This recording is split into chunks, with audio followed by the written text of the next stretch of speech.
This is Lynn Salvador, head of Bureau Security. I'm making a formal security order due to the incident in April. Case number 21HQ593. Improper use of the jukebox altered item led to 2 fatalities.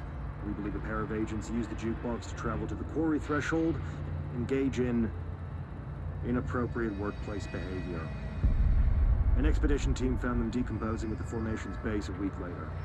At least we found out the jukebox doesn't bring corpses back when the song ends. I'm having the jukebox placed in a secure location in the executive sector. It should never have been accessible to low clearance staff in the first place. The new location's security and proximity to a high-traffic area will prevent misuse, while still allowing for expedition teams to access it when required. See me for any further details.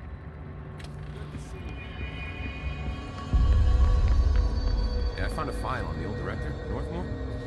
Didn't list any date of death. You know anything about that? There's a slide down dimensional doorways, then which is the object of power? The slide or the... Jesse, when you were down in research, did you run into a Dr. Rhea Underhill? I didn't. Who is she? She is a colleague of mine. A researcher studying a kind of extra-dimensional mold growing below research. Well, I don't like the sound of that. No one does. Look, I haven't heard from Rhea since the hiss arrived. Would you mind having a look around for her next time you're in research? Of course. Thanks, Jesse. Now, what's on your mind?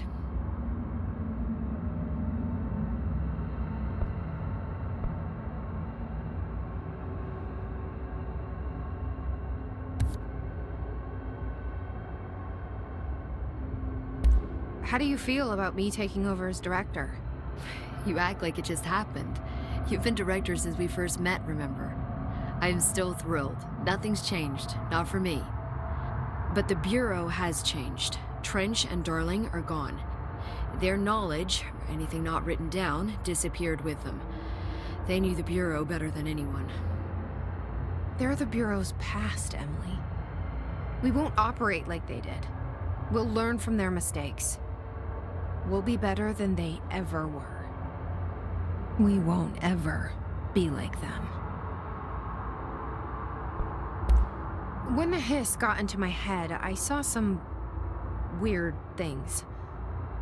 I think Darling even spoke to me. Does that make any sense to you?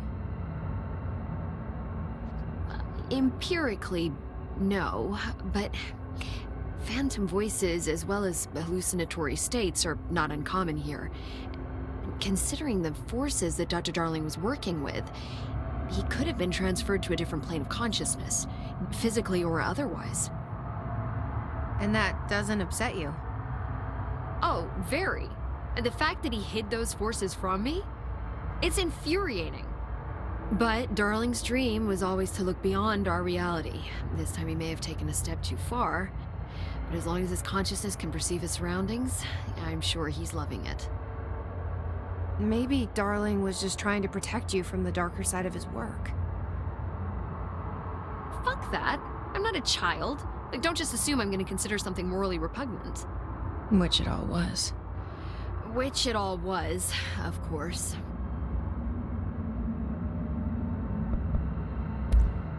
How was Dylan? The same. I can't detect any his activity, but his physiology has certainly been altered by it. And I can't tell if his brain activity is genuine or simply the aftermath of the hiss, like spasms. Dylan could wake up tomorrow for all I know. I really can't say. Then I just have to wait for him.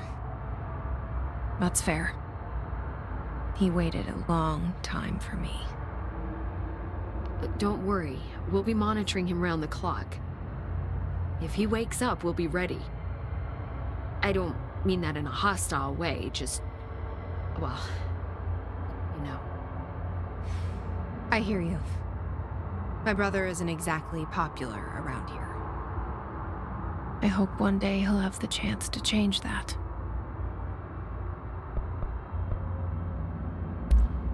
So, there was a moment after Hedron died that I couldn't feel my powers.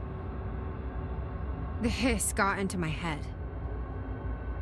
Just for a moment. So that explains the HRA outage. Before we knew what was happening, the hiss had us.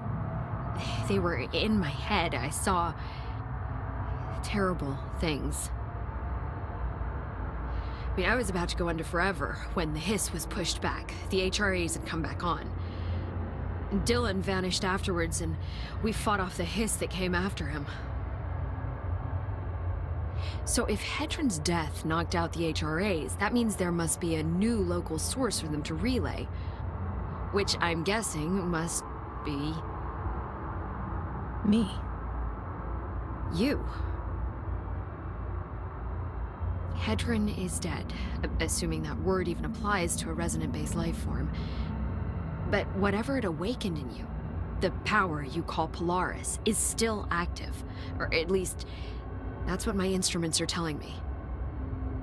I don't think we're ever gonna understand all of this. And I'm okay with that. I'm just glad you're here with me. That's good to know. Thanks, Emily.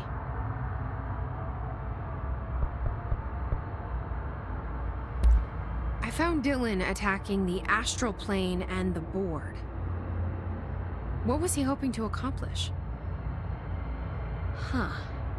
Since they arrived, Hiss have been corrupting objects of power, which have an inherent link to the astral plane. Maybe their goal was to access the astral plane and the board itself. That still doesn't tell us why.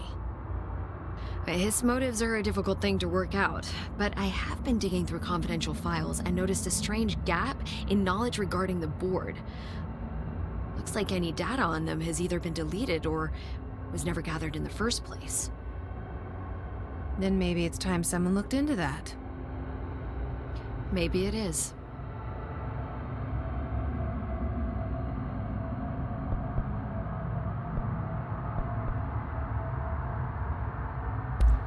Well, I've got a bureau to run. See you soon.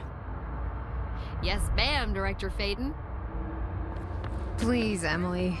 Not even as a joke.